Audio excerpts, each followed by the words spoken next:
Parents refused to pay daughter's college tuition but fund nephew's education instead. Later, grandparents cut them off from inheritance cause of me. I am 17 years old and will turn 18 in a few weeks. I'm supposed to start college in 2 months. I got accepted into my first choice college about a month ago, and I was thrilled. They have a great microbiology program, which is my area of interest.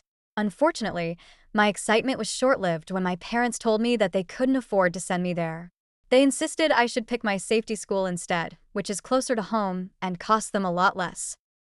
I got into an argument with them because it felt really unfair. They had encouraged me to apply to whichever college I wanted, but now, when it came to paying the tuition, they suddenly claimed they didn't have enough money to afford my first choice college. My dad is a software engineer and my mom is the head of sales at a company. We live comfortably, so I didn't understand why they were being so frugal when it came to my education. I don't have any siblings to compete with, and the tuition was well within their budget. It just seemed unfair at the time. But they insisted that paying for my tuition would bankrupt them and prevent them from saving enough to retire. My parents are in their early 40s, so I didn't understand what retirement they were talking about, considering they still have a good 20 or more years of work ahead of them.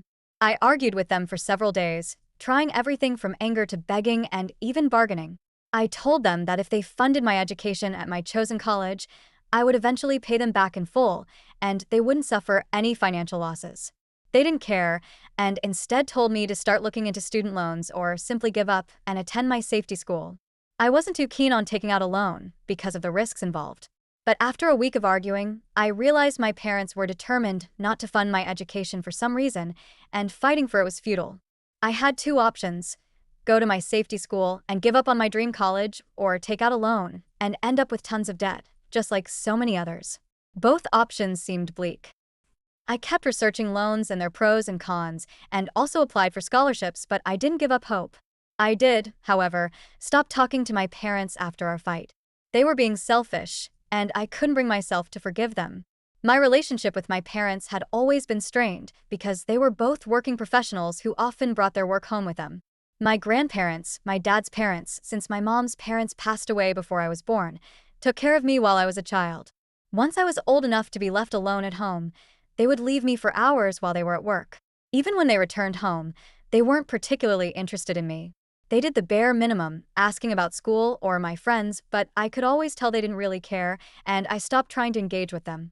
To be blunt, my parents were, to me, nothing more than people who provided for my needs and allowed me to live with them. It sounds harsh, and it makes me seem like a selfish brat, but you can't really blame me. It was my parents who never bothered to form an emotional bond with me. As a child, I tried to get their attention, but I never succeeded, so I gave up. As long as I had a roof over my head, food to eat, and clothes to wear, I was fine. They sent me to a good school and I had good grades. Now, I wanted to attend a reputable college so I could land a good job, and they were supposed to pay for it because I knew they could afford it. That's how it's always been, and I didn't expect them to shower me with love and affection. But I did expect them to fund my education. Unfortunately, they failed me in that area as well. I'm not saying this because they refused to pay for my education, but because, about 2 weeks ago, I found out they were paying for my cousin's education instead. My dad's older brother has a son who's the same age as I am. He's starting college around the same time, and we share a few mutual friends. One of these friends sent me a picture my cousin posted showing my parents happily hugging him. In the caption, he thanked them for agreeing to sponsor his education and for pushing him to chase his dreams. My cousin had probably blocked me at my parents' request because I couldn't see his profile. I hadn't noticed because he and I weren't close. My friend wasn't aware of my situation and sent me the screenshot to show how kind and generous my parents were. She had no idea that my parents were being cruel and prioritizing my cousin's dreams over their own daughters. On one hand, they claimed they couldn't afford to send me to my first choice college, but they had no problem sponsoring my cousin's education, even though his college was more expensive than mine. The things they told me didn't add up at all. It also made no sense that his father wasn't paying for his tuition because my uncle is a high school teacher at a private school and earns enough to provide for his son.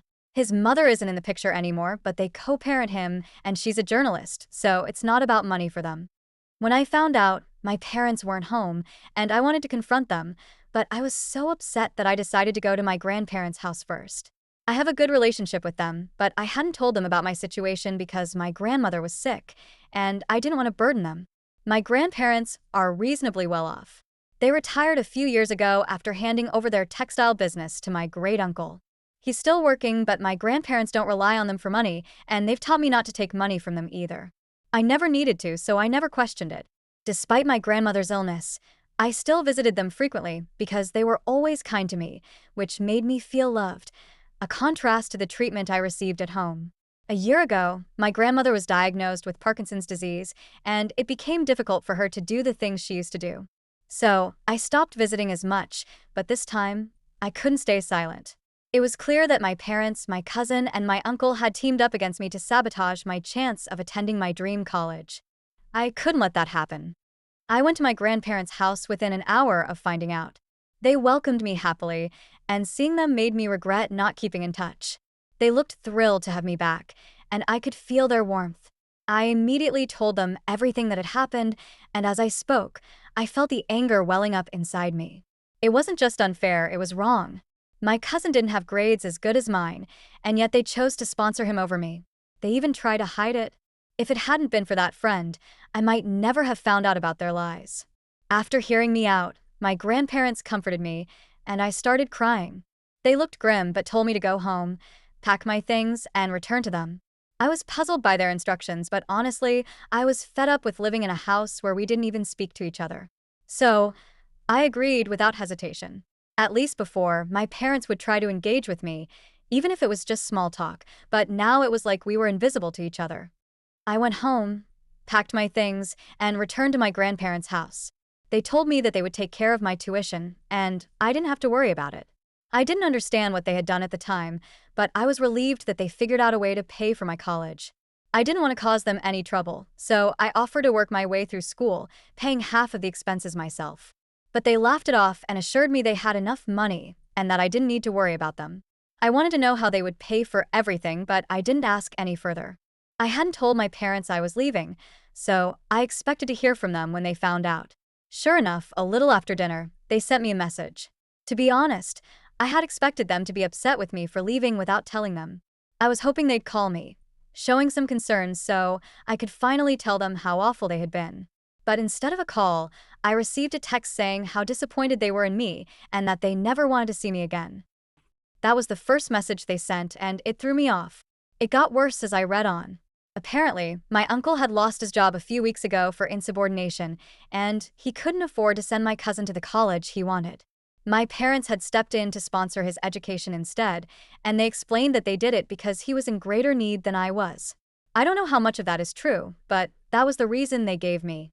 I really believed that, as parents, their decisions should have been based on the overall well-being of the family, not just because they thought I was more independent. They didn't even realize the hurt their actions had caused. Though I chose not to argue with them anymore, they continued to make me feel neglected and betrayed. When I saw that message, my feelings were all over the place. Even though they mentioned that my grandparents had decided to leave the inheritance to me instead of them, it both surprised and angered me. But deep down, I knew I couldn't rely on them anymore. This whole situation unfolded too quickly and in ways I couldn't have anticipated. I chose not to respond to their message and instead decided to focus on my own future plans. Whether or not I reconciled with them, I knew I had to move forward. Over the next few days, the tension in the house became unbearable. Every time I crossed paths with my mother or my stepfather, they seemed to avoid me, like they couldn't face the consequences of their actions. It was as if their guilt had built a wall between us.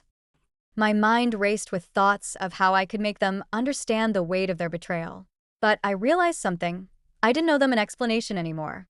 They had made their choices, and now it was time for me to make mine. The night before I was set to move out, I took a long, hard look at the house I had grown up in. It felt strange to leave, knowing that I wouldn't be coming back.